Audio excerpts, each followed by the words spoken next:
Bismillahirrahmanirrahim, ladies and gentlemen. Why I wanted to give you this presentation, and this will be recorded and on our website so that our colleges and everybody is on board. My request to all of you is that please, a culture जो हमने बदलना है वो ये कि we have to be facilitators, not administrators, not inspectors, not tanedar. And that is the problem when you are, your clientele doesn't come to you. So what we will have a solid kind of methods, evaluation and principles for affiliation. What I wanted was that FUUAST will have a name when people will come and everybody will ask, please affiliate us, because its degree will have a value, inshallah. We are now on international ranking and we will try to have all this principles on website so that everybody comes and talk to us. First of all, what is your role of affiliation? Pehli baat, ensuring quality, no compromise on quality. Second, our mandate is FUUAST. Luckily, what I say is we are the prime institute of the country, federal university. Our mandate is throughout Pakistan. We are not a regional university. Therefore, that is the bigger strength of us. We can have affiliation in Gilgit-Baltistan, we can have affiliation in Khuzda, or in anywhere, Balochistan, Punjab, wherever. So that is the strength of ours. And our colleges will also be connected to each other. Now, what are the benefits for the affiliated colleges, for example? For colleges, their recognition, because now they are affiliated with the world ranking university, inshallah. Academic credibility, you are better in quality in many of the universities in Sindh, for example, or in some of the Pakistani universities. For students, we will assure that they get quality education. Their degrees should be valid. And for the system overall, there will be standardized academic practices. We are not leaving them, ke ji de diya. When I say give them, means we will be having a check. There will be a quality control. So, now, when we ensure that, there should be some core principles for affiliation. For example, number one, academic excellence. When we say academic excellence, this is number one principle of our affiliation mechanism. Qualified and experienced faculty we will ensure in the colleges. Robust curriculum with the most modern HEC standards. Effective teaching methodologies. Pedagogies should be as per 21st century.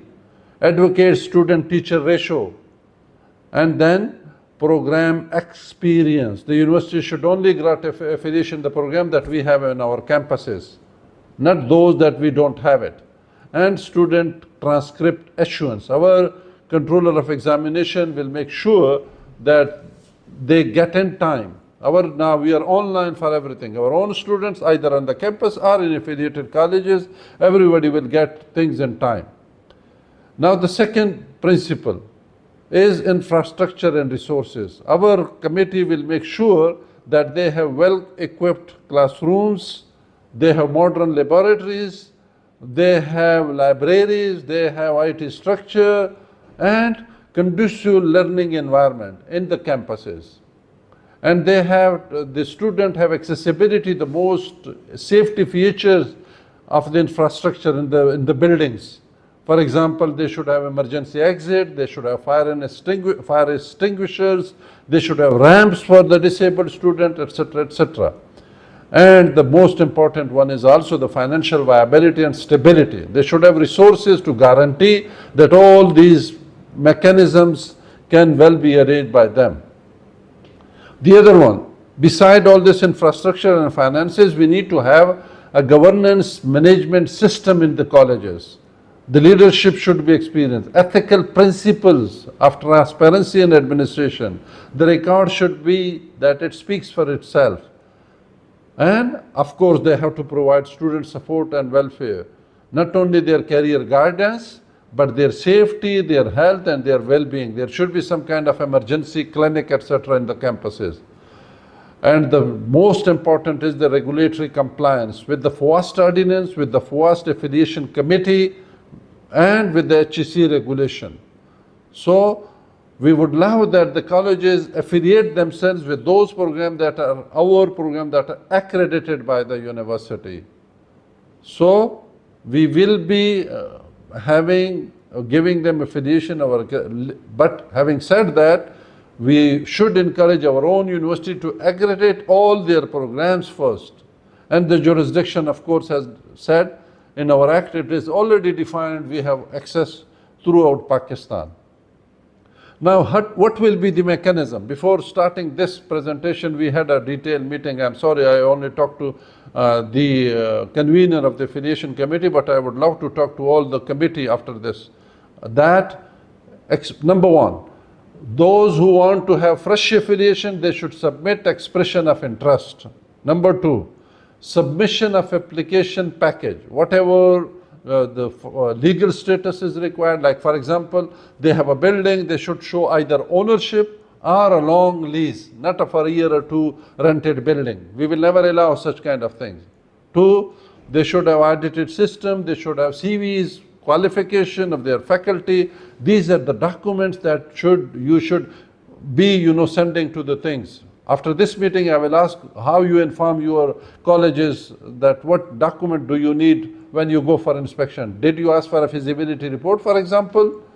This is what? Application fee, non-refundable, the first fee that we'll be visiting, independent whether we give them affiliation or not, but they have to submit some fee. When they submit document, the first step is the preliminary scrutiny by the affiliation department, the department that we have. There will be independent department for affiliation committee, both in two major cities in Islamabad and Karachi. Islamabad will look after the north and Karachi to the south.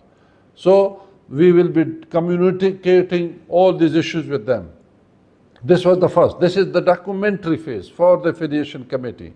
Now the phase two is the expert committee visit. Now who will visit them? There is a conflict of interest also. For example, you are a committee, you go yourself, who will they appeal then?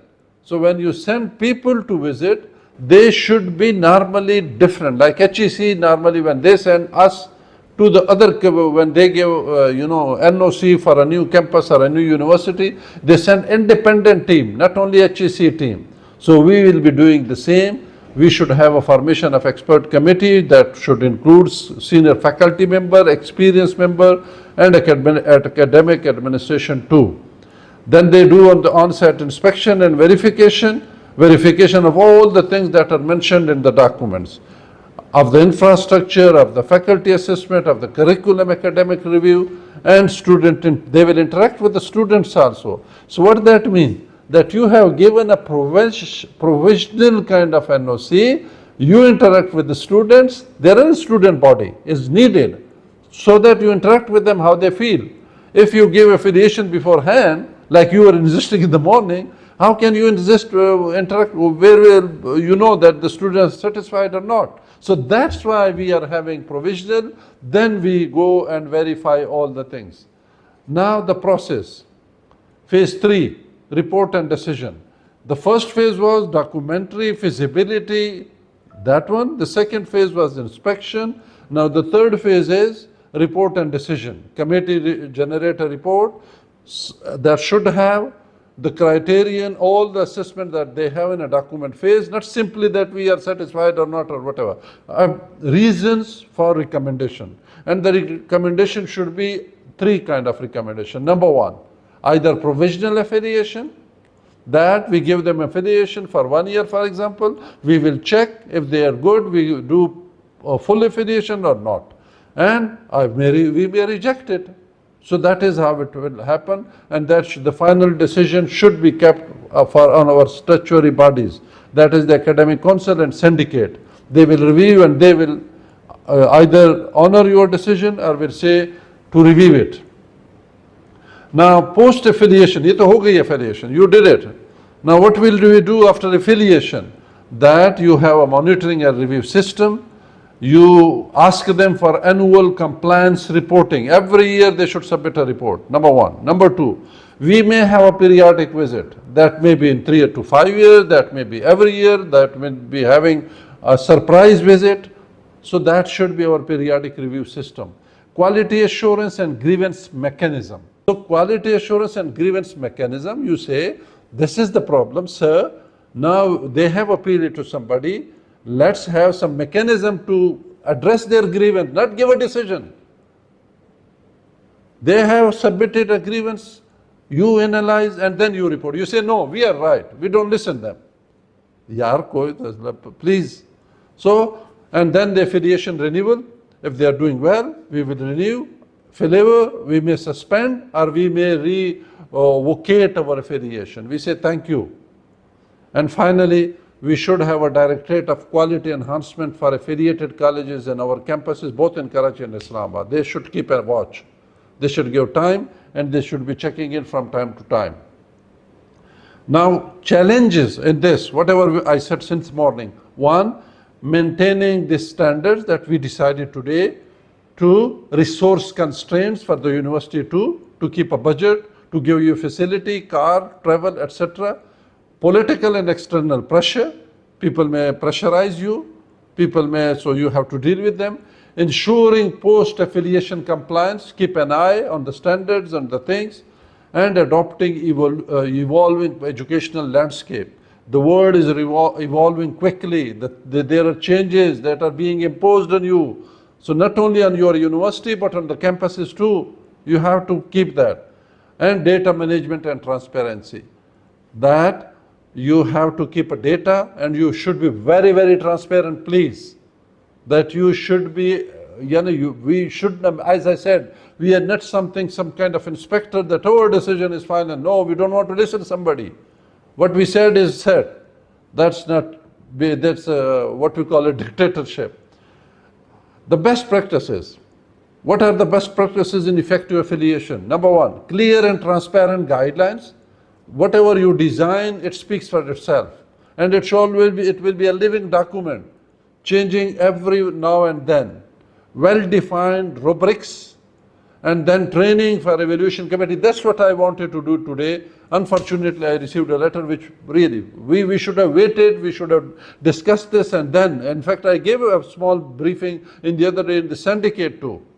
And they were very happy with all this. So I wish that you could listen all this and then start taking decisions. Focus on continuous improvement.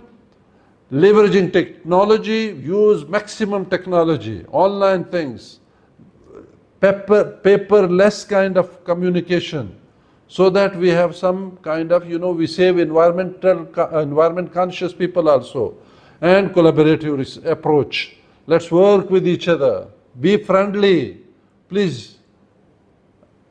And outcome-based education, OBE we call it, that our students, both in our campuses and in affiliated colleges, they should, when they go to the market, they should be market, kind of a product that are consumed. We encourage the affiliated colleges to have industry linkages. We will have it. Our university is having it now, and they should be having it. Faculty development program for them. Let's have training schedules for them so that they are equipped with modern kind of technology, both for our university teachers and for them. And benchmarking, data-driven decision-making, and ethical conduct and integrity. Public disclosure, everything should be transparent and available. Let me conclude that we are committed to quality. Affiliation is our cornerstone and one of measure of our activity. But please, I wanted to give you this presentation so that we all are on one page. I will invite your questions also. Shared responsibility, both of ours, our regulatory body and the colleges, and future outlook.